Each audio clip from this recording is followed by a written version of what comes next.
ঢাকা থেকে রাতের বাসে রওনা দিয়ে সেই ভোরবেলায় পৌঁছে গিয়েছি কুয়াশাচ্ছন্ন কুড়িগ্রামে।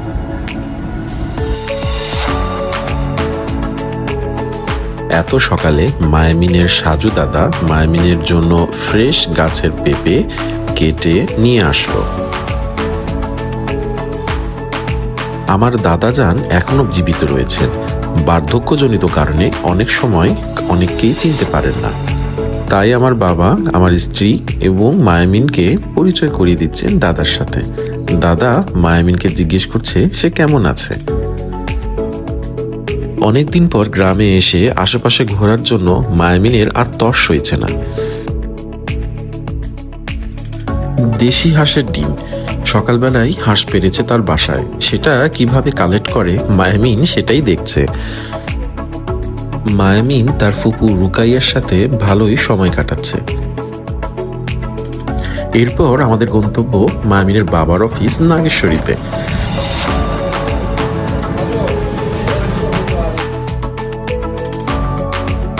এরপর আমাদের গন্তব্য দুপুরে দাওয়াত খেতে এক আত্মীয়ের বাসায়।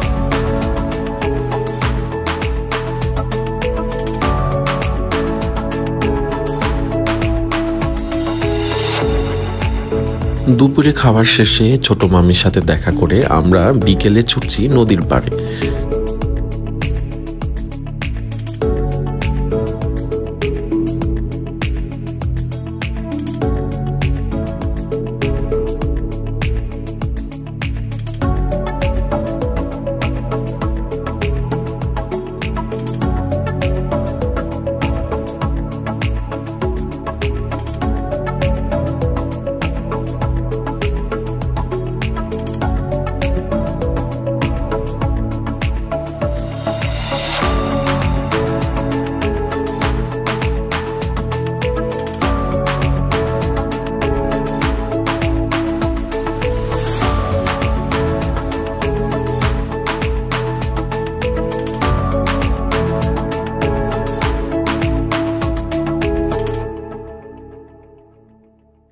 এই ছিল আমাদের প্রথম দিনের ঘোরাঘুরি। ছুটছি নাগেশ্বরীর উদ্দেশ্যে। সন্ধ্যার পরে কোয়ার্টারে অনেক শিয়াল দেখতে পাওয়া যায়। যাই হোক, গুড নাইট শিয়াল মামা।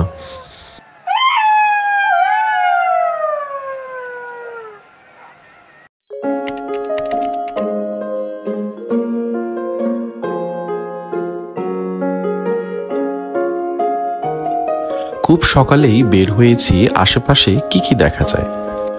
পাশেই রয়েছে একটি সুন্দর মডেল মসজিদ।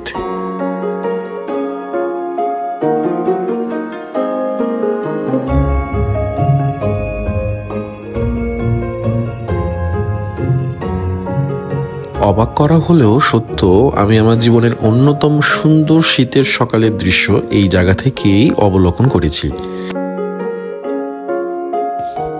ছুটছি নতুন এক গন্তব্যে।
ডাকবাংলোর পর্ব শেষ করে আজ সকালে আমরা নাস্তা খেতে যাচ্ছি আমার বোন আঙ্গুর আপার বাসায়।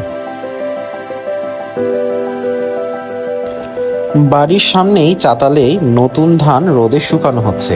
আর গোয়ালে রয়েছে বিশাল আকারে দুটি গরু। এক একটা গরু প্রায় 20 থেকে 30 লিটার দুধ দেয় ডেইলি। মায়ামিনও খেলার সাথী হিসেবে দুই বোনকে পেয়েছে।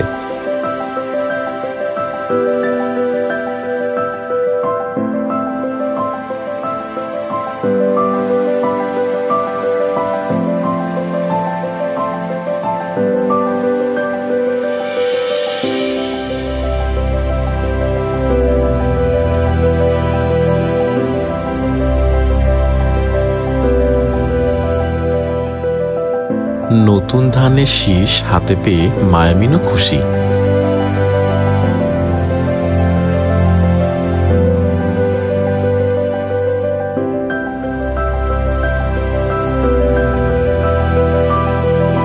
বিকেলে সবাই একসাথে মিলে ঘুরতে বের হলাম।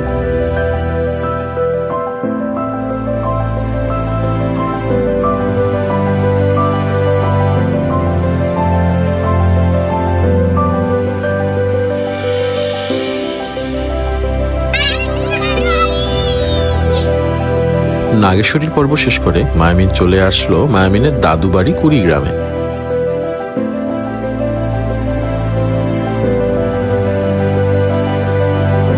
মায়ামিনের ছোট দাদি তার জন্য বানিয়েছে হরেক রকমের শীতের পিঠাপুলি, আর তার দাদি ব্যস্ত রয়েছে লাল রঙের ফড়িং ধরতে।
একটা ম্যাজিক দেখবে? ওকে, আসে দেখা। হাফ হয়ে গেল।